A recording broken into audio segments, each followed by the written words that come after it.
We're turning now to former federal prosecutor Caleb Mason, who can speak both to the case that the government presented as well as the defense's rebuttal. Welcome back. Hi, how are you guys? We're doing all right. Everyone is interested in the outcome of this. A case, of course, captivates the nation when you look at what a terrible crime was perpetuated there. And as we pointed out, the crime is not in dispute with regard to the evidence here for the defendant. So walk us through what exactly is going on with these jury deliberations when so much of the underlying facts are not disputed in this case. That's right. So, as your viewers probably know, one of the attorneys on the defense team, Judy Clark, is probably the nation's foremost defense attorney when it comes to capital trials.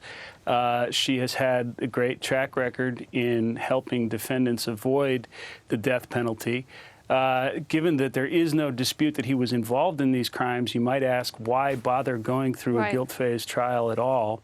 I think the main answer to that is, first, he has a right to do that, and if he wants to do it, that's his choice, it's his right, and his attorneys are going to respect that. But it also allows them to put on more evidence than they might be permitted to had they just simply pled straight up and gone to the penalty phase. As you probably know, the government didn't offer anything. Normally, there's at least some discussion about a potential, life without parole offer in exchange for a guilty plea, and there was a conscious decision made here not to offer that. So the government was going to pursue the death penalty regardless of whether he put on evidence at the guilt phase or not. I think she's hoping that at the very least the jurors are going to have their deliberations tuned to the question of the level of Djokar's involvement, and that's an important consideration for the guilt phase as well. Yeah, and that's the next question, is what will the penalty end up being? You have the whole country against this guy. At this point, does he have anything in his favor? Well, the usual arguments against death penalty in a case where there are multiple participants would be the role in the offense of this defendant. Typically, if a defendant has more of a minor role in the offense than other co-perpetrators, that's a mitigating factor.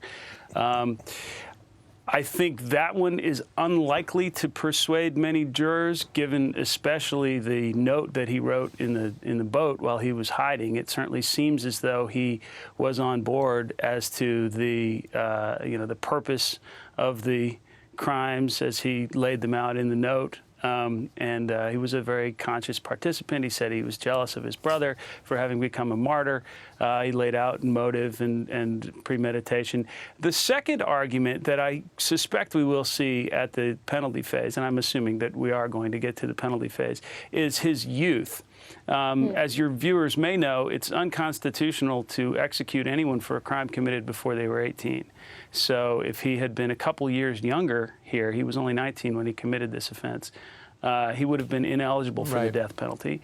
And that rule is based on psychological research about the way human brains develop, the parts of our brains that process impulse control and our higher level decision-making abilities are not fully mature until the mid-20s. Most scientists think that was the basis for the Supreme Court's decision in this 2005 case.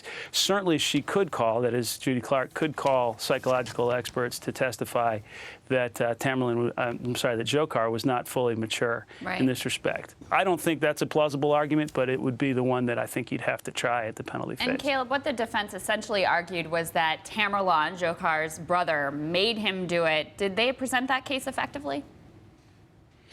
Well, I don't think it's possible to present that case effectively given the evidence. They certainly presented it as well as they could. But to truly mitigate Dzhokhar's involvement here, either as to the guilt phase or as to the penalty phase, I think you need to show a lot more than that Tamerlan was the instigator here, that essentially that it was Tamerlan's idea to begin with. Dzhokhar seems to have bought into it rather completely. Again, if we did not have the note in the boat, perhaps there would be more of an argument here. But it appears that even after the crime was completed, even after he had fled and he was hiding, he had time to sit down and think, and he wrote in his own words to give some perspective on the purposes behind the actions and to state that he was proud of what he had done. That's not the statement of a person who was dragged unwillingly into the crime by a domineering older brother. We are all watching this very closely. Caleb Mason, thank you so much for being with us. Thank you.